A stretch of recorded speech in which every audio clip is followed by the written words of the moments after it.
नमस्कार। नलों में सूजन, नाभि का बार बार खिसकना पाचन तंत्र के उन रोगों में शामिल हो जाता है जिन रोगों का इलाज बहुत लंबे समय तक नहीं हो पा रहा। बहुत ज्यादा समय से लोग इस समस्या से पीड़ित रहते हैं। नाभि को बार बार दबाते हैं, मसलवाते हैं, पैर को खिंचवाते हैं और जैसे ही 1 से 2 दिन तक वो ठीक रहती है, 1 से 2 दिन के बाद ही वो फिर से बिगड़ना चालू हो जाती है।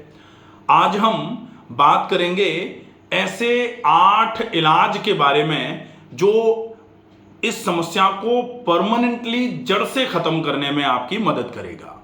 बहुत सारे वीडियोस हमने भी बनाए हैं जिसमें पाचन तंत्र को कैसे दुरुस्त रखा जाए, पाचन तंत्र अगर बीमार हो गया है तो उसको कैसे दुरुस्त कर दिया जाए, इसके लिए बहुत सारी चीजें बताते रहे हैं। लेकिन लोग बार बार कहते हैं कि आप इलाज बताओ। तो आज हम इलाज की बात करेंगे। गौर से सुनना है और समझ लेना। बेसिकली क्या है कि जो इलाज है हम उसको ये सोच लेते हैं कि ये तो सलाह है, ये थोड़ी कोई इलाज है। जैसे खाने को अगर आप बहुत ज्यादा चबा के खाना चालू कर देंगे तो आपको पाचक एंजाइम खाने की आवश्यकता ही नहीं है। लेकिन जब तक आपको डाइजेस्टिव एंजाइम नहीं लिखा जाता या बताया जाता तब तक आपको लगता है कि आपने तो इलाज ही नहीं बताया। तो आज हम 8 ऐसे इलाज के बारे में बात करेंगे जो इस नलों में सूजन या फिर नाभि के बार बार खिसकने की समस्या को या आंतों में सूजन की समस्या को परमानेंटली खत्म करने में आपकी बहुत मदद करने वाले हैं। अगर आपने अभी तक ये चैनल सब्सक्राइब नहीं किया है तो प्लीज इस चैनल को सब्सक्राइब कर लीजिए ताकि भविष्य में जो भी वीडियोस बनाए जाएं उनके नोटिफिकेशन आप तक पहुंचते रहें। सबसे पहले हम देखें कि नलों में सूजन या फिर नाभि का खिसकना जो है ये किस वजह से हो रहा है। वजह अगर पाचन तंत्र के रोगों की जानी जाए तो सिर्फ एक ही होती है और वो है पाचन नहीं होना। और पाचन नहीं होने को बोला जाता है अपच। अपचन का मतलब पाचन का न होना। और पाचन नहीं होगा वो सिर्फ 2 अवस्थाओं में ही होता है।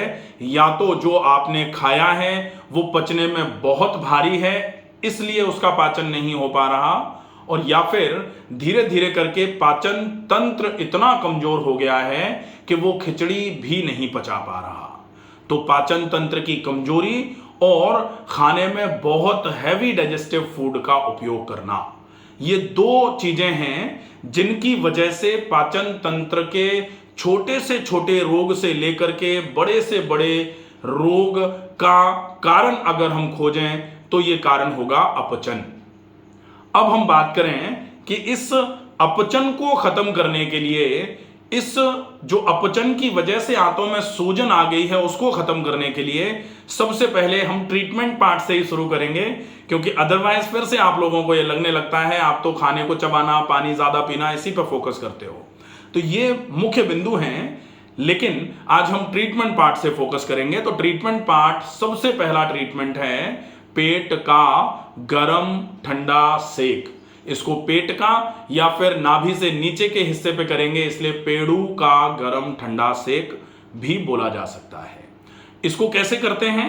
गरम पानी की थैली और ठंडा करने के लिए, ठंडा सेक करने के लिए आप नैपकिन का यूज कर सकते हैं। इस तरीके की नैपकिन रख लीजिए कॉटन की। इसको आप पानी में, ठंडे पानी में भिगो करके पेट पर इस तरीके से रख करके ठंडा सेक कर सकते हैं।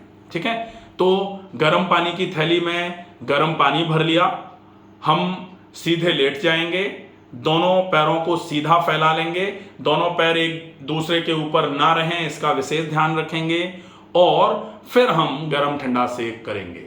गर्म ठंडे सेक में सबसे पहले गर्म पानी की थैली जो है उसमें, जिसमें गर्म पानी भरा हुआ है, उस थैली को हम 2 मिनट के लिए पेट पर लगा करके छोड़ेंगे।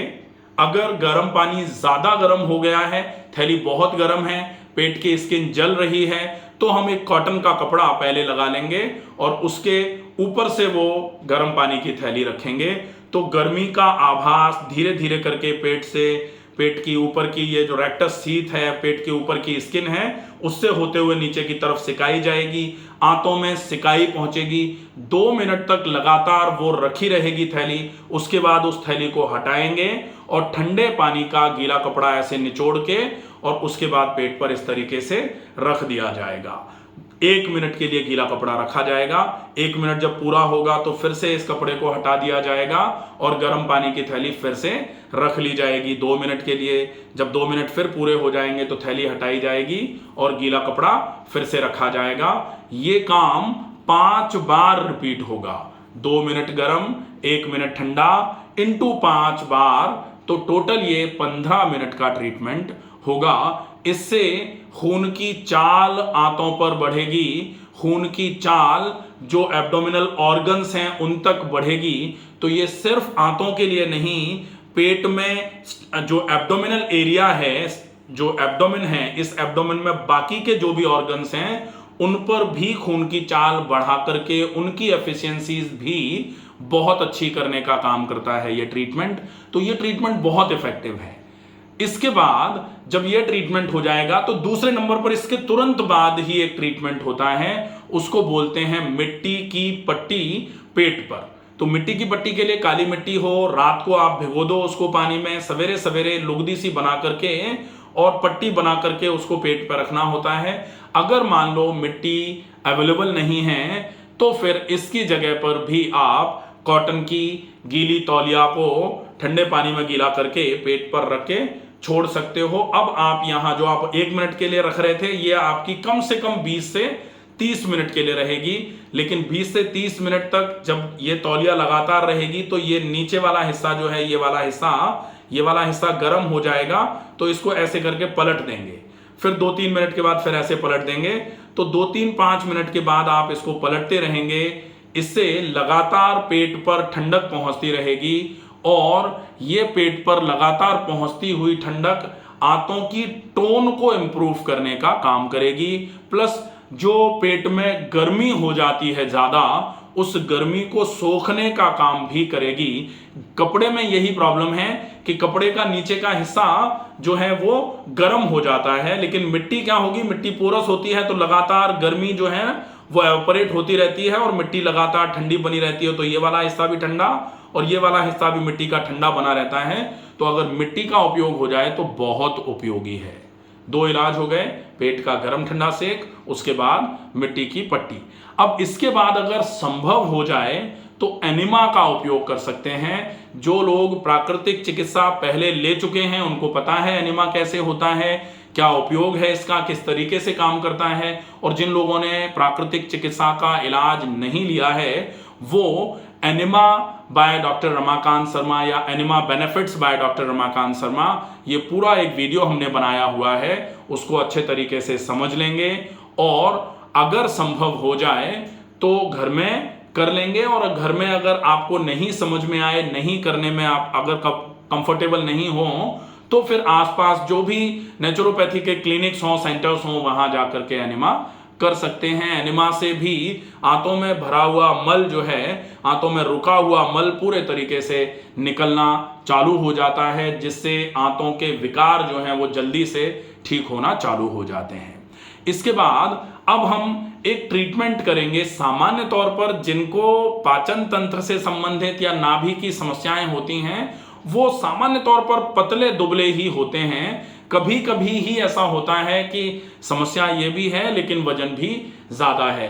तो अगर आपका वजन ज्यादा नहीं है तो आप बाथरूम टब जो होता है प्लास्टिक का, उसमें ही पानी भर के, ठंडा पानी भर के लगभग 20 से 30 मिनट के लिए बैठेंगे। इसको कटी स्नान बोला जाता है।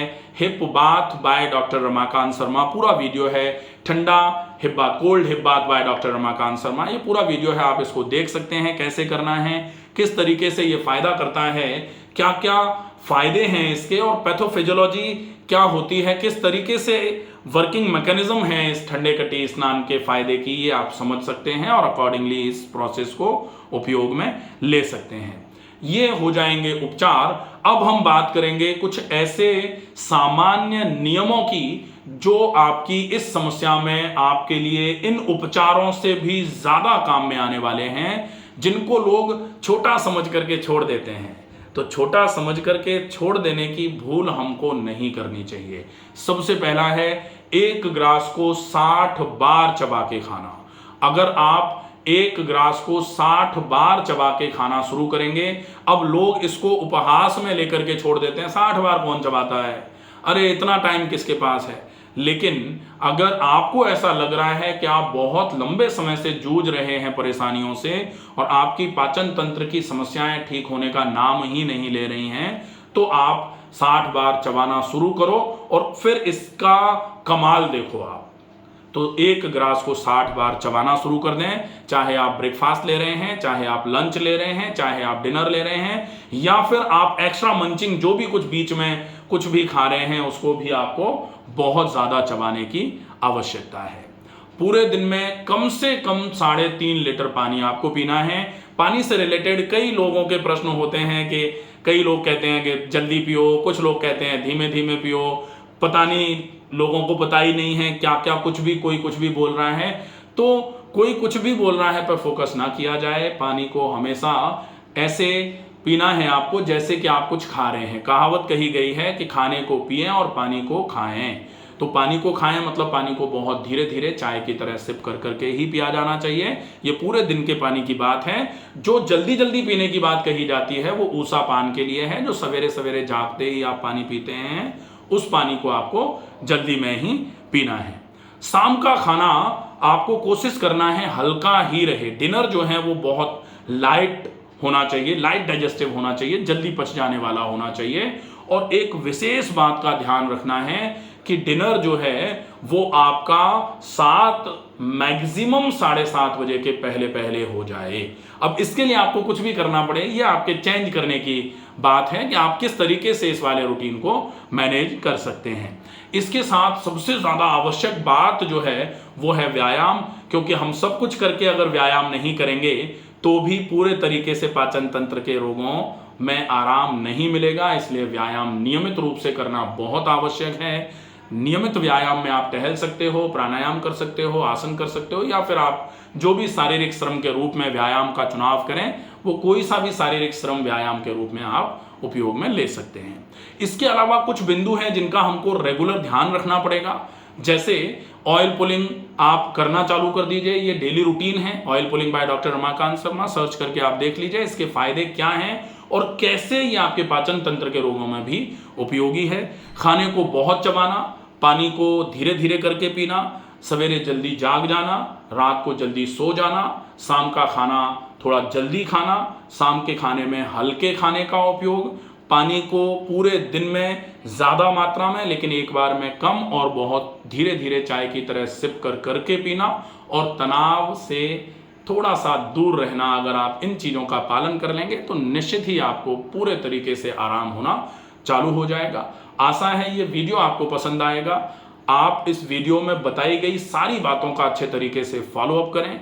अगर आपको ऐसा लग रहा है कि आप बहुत लंबे समय से बीमार हैं, आपकी बीमारी ठीक नहीं हो पा रही है, आपने जांचें कराई हैं, तो पर्सनल कंसल्टेशन के लिए आप इस नंबर में छोड़ दूंगा अपना डिस्क्रिप्शन में, आप उस नंबर पर व्हाट्सएप पर अपने रिपोर्ट्स भेज के कंसल्टेशन बुक करके कंसल्टेशन ले सकते हैं, जिससे आपकी क्या समस्या है अकॉर्डिंगली समझ करके आपको कंप्लीट कस्टमाइज्ड प्लान बना के दिया जा सकता है। आप इस वीडियो को ज़्यादा से ज़्यादा लोगों तक पहुंचाएं। स्वस्थ रहिए, सुरक्षित रहिए। धन्यवाद।